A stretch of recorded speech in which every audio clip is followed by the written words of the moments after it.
आपके संचित कर्म हैं, आपके जो प्रारब्ध कर्म हैं वो आपके साथ है। और एक तरफ रखे हैं हैंडपंप लगा हुआ है, गुरु शब्द हैंडपंप है, परमात्मा पानी है। वैसे परमात्मा को सर्वव्यापक कहते हैं, परंतु सर्वव्यापक होते हुए भी हमें कोई लाभ नहीं मिलता जब तक अनुसंध शरण में नहीं आते। ठीक इसी प्रकार पानी जमीन में है, हैंडपंप बिना वो बाहर नहीं आ सकता। इसलिए बताया कि गुरु गोविंद दोनों खड़े, एक तरफ मटका में पानी रखा, एक तरफ नलका। सतीन में कौन से न आदर दो जिससे मुझे लाभ मिलता रहा। तो उसने देखा कि नलके से पानी मिला है तो नलका ज्यादा पूजनीय है, पानी तो कल खत्म हो जाएगा। इसी प्रकार कहते हैं कबीर हरि के रूठ का और गुरु की शरण में जा, कबीर गुरु जो रूठ गया तो फिर हर नहीं रहता है। मटके का पानी जैसा आपका प्रारब्ध संस्कार खत्म हो गए, शुभ कर्म, आप फिर गुरु के पास जाइयो और वहां से मटका फिर भर लाइयो।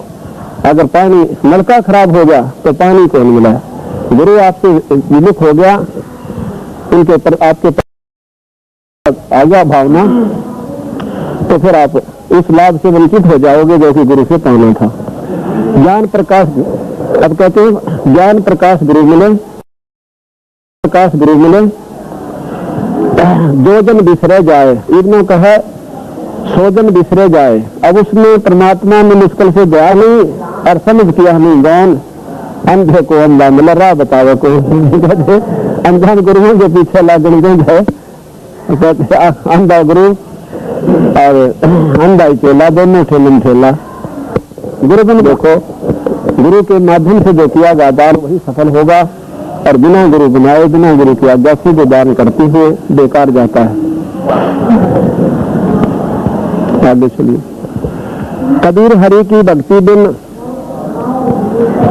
राजा रसब होए, माटी लगा कुमार की और घास न डारे को। जो क्यों बनेगी राजा के ना, जो परमात्मा ना बसे, अगर राजा भी भगवान बज ले तो इसकी सीधी बात नहीं, पर जो राम नाम नहीं लेते कोई राजा भी क्यों ना हो, वो गधा बने और माटी लगा कुमार का। कभी बाहर बराना ढोएगा अपने कुमरे का खरा, और भाई रोटी भी भोजन भी कितोर पास आएगा बाहर जा करके कुर्डियों पे, रूढ़ी पे। कबीरा दर्शन साधु का करत न कीजिए कान, तज्जों उद्यम से लक्ष्मी, आलस मन से हान। जैसे काम करे तो माया मिले, इसी प्रकार संतान के दर्शन हिम्मत से कर लेगा, उसमें आलस नहीं करे तो वो आपको इसी प्रकार लाभ देगा। जैसे काम करे तो जन्म मिल गया, और दर्शन करे तो परमात्मा के मार्ग का ज्ञान हो जा। संतों के पास जाने तो ही बात बने। एक घड़ी आधी घड़ी आदि हुए सो आद, कबीरा संगत साधो की कटे कोट अपराध। परमात्मा हमारे पास ऐसी आई है जो एक दिन के सत्संग में बीड़ी शराब त्याग कर राम नाम ले लिया। अगर वो संसर्ग में ना आती, उनका जीवन यूं ही बर्बाद हो जाना था जैसे उनका बाकी का चलेगा। तो इसलिए कहते हैं संतों के दर्शन से सत्संग में जान पे जीव उद्धार होता है। भक्ति द्राविड़ उपजी जाए रामानंद, प्रगट करी कबीर ने सात दीप में खंड। ये सतमार्ग का दर्शन केवल कबीर साहब ने किया, लेकिन रामानंद जी जो बंदी छोड़ के ये जो गुरुदेव थे,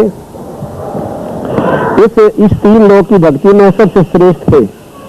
लेकिन उनका विभ्रम तोड़ के सतगुरु ने कहा कि महाराज जी असली तत्व अभी और बाकी रहता है। तो जब सतगुरु ने उनको आंखें दिखा करके वो सतलोक के दर्शन कराए सतपुरुष के, रामानंद जी ने वह स्वीकार कर ली, जबकि पहले इन बातों को नहीं मानते थे।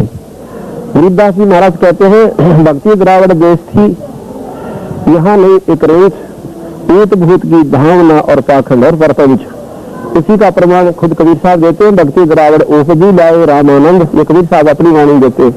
प्रगट करी कबीर ने सात दीप में खंड। तीर्थ नहाए एक फल, साध मिले फल चार, और सतगुरु मिले अनेक फल, कहे कबीर विचार। कहते हैं तीर्थ में स्नान करने पर एक फल मिल गया, और किसी संत से मिल गए तो आपको चार फल मिल गए, कोई मतलब कमी नहीं रही। जो तो को काटा बोए ताको बो तो फूल, और तो ही फूल को फूल होगा। कर्मों पर आपूर्त करना उसके साथ लगता है। जैसे महाराज कहते हैं कबीर गाली ही से उपजे कलह कष्ट और नीच, आर चला सो संता तो लाग बरस हो नीच। उसका यही फल बताते हैं कि मान लो आपने को दुखी करे, आपका उसका प्रतिक्रिया मत करो, उसको छोड़ दो परमात्मा के ऊपर, तो उसको तो कांटे मिलेंगे, उसकी बुराई का फल बुरा मिलेगा और आपको परमात्मा साथ देगा। आप उसकी भलाई करो, आपको भला मिलेगा। दुर्बल को ना सताइए, जाकी मोटी हाय, मैं बिना जीव की सोच पाइए लो बस हो जाए। कहते गरीब आदमी ने दुखी ना करियो, जो दुर्लभ होते दुर्बल होते हैं वह बेचारे कुछ करती क्रिया तो कर नहीं सकते, वो केवल ईश्वर की तरफ रोया करते हैं बुरी तरह, और वो कराहट परमात्मा से टकरा कर वापस आती है और उसकी स्पीड और ज्यादा हो जाती है अगर, और वो आकर भस्म कर देती है, खत्म कर देती है। किस प्रकार? जैसे बिना जीव की सांस ने लो को फूक दिया। भाइयों से कहने का सतगुरु का कि किसी को दुखी नहीं करना, आप कहीं पा लीजिए। कबीरा गर्भ ना की कभी प्राणी यहाँ से कूच कर जाए और फिर घास 2 मुट्ठी राख बनाएगी शमशान घाट पे और गधे लोटा करेंगे, इसके ऊपर पशु फिरा करेंगे, घास जामेगा। जागट प्रीत न प्रेम रस, पुण्य स्नान ही राम, ते नर पशु संसार में उपज मेरे देखा। जो परमात्मा का नाम नहीं लेते और प्रेम भाव से, तो वो महाराज बताओ पशु और उनमें कोई अंतर नहीं है। खाम का पैदा हो और मर गए। आपने बना के कुटुंब, जैसे एक सूरी है वो 18 बच्चे 12 बच्चे एक का सीजन में पाल देती है, और ऐसे ऐसे पता नहीं कितने पाल गया भी, और वो कार्य वो जीव कर गया जो मनुष्य उद्धार के परमात्मा न बचता। तो पशु मर उसमें कोई अंतर नहीं बताते। अपनी अच्छी साधनाओं में कोई व्रत रखे, कोई तीर्थ करे। एक प्रेम है संसारी व्यक्तियों में, एक प्रेम है राम और कृष्ण का ही, और एक प्रेम है सतगुरु का। तो महाराज कहते हैं प्रेम प्रेम सब कोई कहे, प्रेम ना कहने कोई, और जा मार्ग साहे मिले प्रेम कहा बस। यानी सतमार्ग को पाकर फिर उस रास्ते में जो प्रेम भाव आपने बनाना है, जिससे मालिक मिले, सत्पुरुष मिले, बस प्रेम कैसा हो। बाकी भावना आपकी जैसी तो बनी रहे लेकिन वस्तु नहीं मिला। आपको शरत में भावना बना ले, प्रेम बना ले, ये मुझे बहुत लाड करेगा, वो आपकी भावना है उसमें प्रेम, पर उसमें नहीं आपके प्रति उसका वो स्वभाव नहीं है जिसका आपने उसके प्रति प्रेम बना लिया, वो आपको काट सकता है, डर सकता है। इसी प्रकार काल की व्यवस्था में जितनी आप प्रेम बनाओगे, कितनी श्रद्धा से भक्ति कीजिए, आप पार नहीं हो सकते। वो शरत का स्वभाव है काल का, कभी ना कभी दे मारेगा आपको। इसी प्रकार सतगुरु महाराज में प्रेम बनाने तो आपका भी छुटकारा होगा। इसे त्याग बैराग है, समता कही से ज्ञान, और सुख पाई सब जीव सो, यही भक्ति परम। बंदी महाराज कहते हैं कि विषय त्याग बैराग है, विकारों को त्याग कर आप बैराग घर में भी कर सकते हो। एक और साल लपेट रखे थे, आगे जाकर के एक झोपड़ी में एक व्यक्ति रहता था, एक गौ रखी हुई थी और 2 वो व्यक्ति थे और कोई उनका संतान नहीं थी। समय पर बारिश हो रही थी, सावन का महीना था, थोड़ी थोड़ी ठंडी हवा चल रही थी। राजा ने उनकी झोपड़ी के पीछे शरण ले ली, क्योंकि घर छोड़ चुका था और परमात्मा में लीन हो गया था।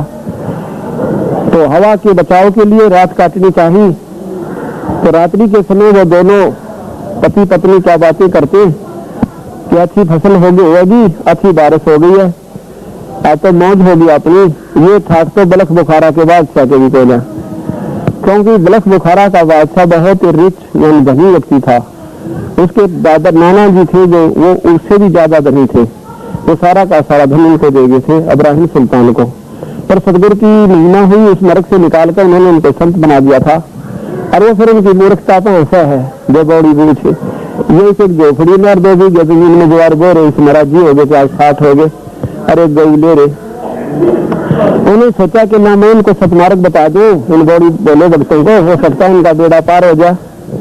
जाके कहने लगा अपने मुंह में धोकर, तो बारिश में साफ तो ही गया था, कहने लगा भैया आप भक्ति करा करो भगवान की, ये कुछ नहीं मौज मौज झूठी है।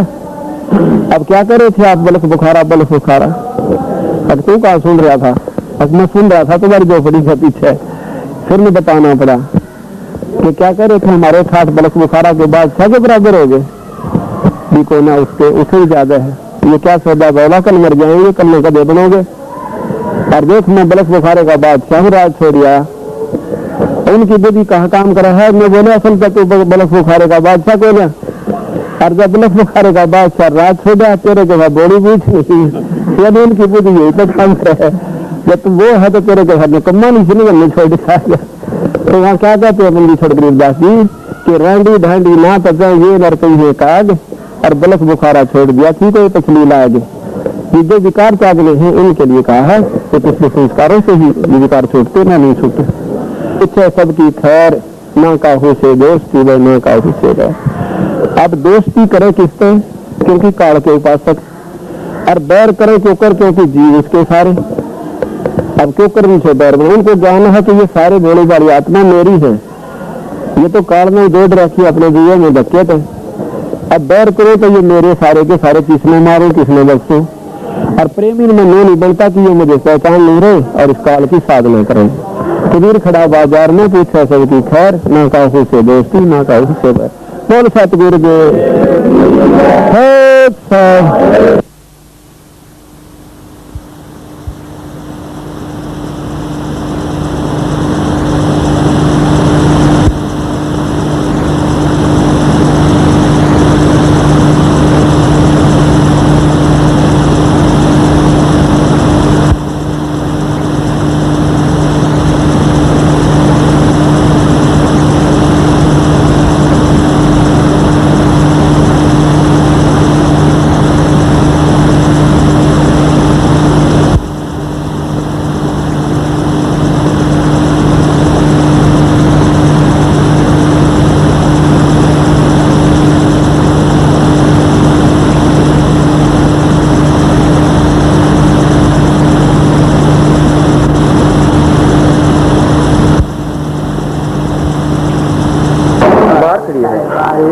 ये अलग से ये आए थे वे देना था। ठीक है जी।